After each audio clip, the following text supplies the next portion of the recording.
શું કારણ આ પ્રકારનો વિવાદ? શું આ વિવાદ જ્ઞાતિ જાતિનો છે? શું આ વિવાદ રાજકીય છે? શું આ વિવાદ ન્યાય અન્યાયનો છે? કે પછી આ વિવાદ લોક સાહિત્યકાર અથવા તો લોક સાહિત્યના કલાકાર અને ફિલ્મી કલાકાર વચ્ચેનો છે? આ વિવાદને આપ કેવી રીતે મૂલવો છો? આમાં હું બધી રીતે વિચારું છું. આમાં ક્યાંક રાજકીય બી વિવાદ હોઈ શકે, આમાં કલાકારોનો પણ અંદરનો વિવાદ હોઈ શકે, પરંતુ એવું હું દિલથી માનું છું કે અમારા વિક્રમભાઈ ઠાકોર સાથે અમે દિલથી છીએ. મારા ભાઈ સમાન છે. હર હંમેશ એમનો પ્રેમ અમારા પ્રત્યે રહ્યો છે.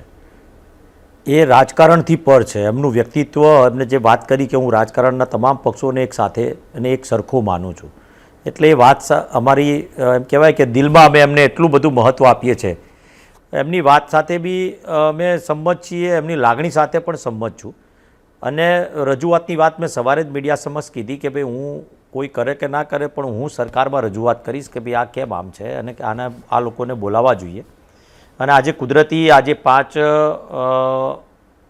જિલ્લાના સીએમ સાહેબ જોડે મુલાકાત હતી. એ દરમિયાન મેં છેલ્લે મળતા સીએમ સાહેબને રજૂઆત કરી અને કીધું, મેં તો સીએમ સાહેબે તો નિખાલસથી કીધું કે મારા માટે પણ તમામ કલાકારો એક સરખા છે અને તમામ કલાકારો જે પણ કલાકાર મને મળવા આવતા હોય છે કે જે પણ મને આવે તો હું એનું સન્માન કરવા માટે મારી ફરજ છે ને હું સન્માન કરું જ છું. અને એ આવશે તો પણ હું એમનું સન્માન કરીશ કે મેં તો કોઈને બોલાયા નથી, પરંતુ જે આયા છે, જેમ વાત કરી અમારા વિક્રમભાઈએ કે મધ્યસ્થી તરીકે કોકે બોલાયા, એટલે હું એના નામમાં કે કોઈ ચર્ચાના વિષયમાં નથી પડતો. જે લોકો અગાઉ આવ્યા તે બધા મારા મિત્રો હતા. વિક્રમભાઈ મારા ભાઈ છે અને એવું કહેવાય કે હર હંમેશ એમની લાગણી મારા માટે રહી છે. અને સમાજના તમામ કલાકારોની લાગણી એવી છે કે વાત પહોંચાડવી, અને મેં વાત એ ત્યાં સરકાર સુધી પહોંચાડી દીધી છે.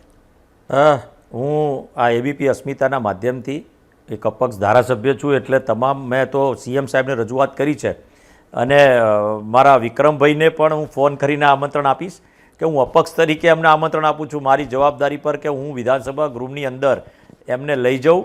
અને બીજા જે પણ બાકી છે, મારા જે પણ કલાકારો બાકી છે, તમામ કલાકારોને હું અપક્ષ ધારાસભ્ય તરીકે આમંત્રણ આપું છું કે આપ આવો, મારી જવાબદારીમાં હું આપને લઈ જાઉં અને આપની સાથે એક ભાઈ તરીકે એક વિધાનસભા ગૃહમાં આપને લઈ પણ જાઉં અને આપને સન્માન પણ અપાવું.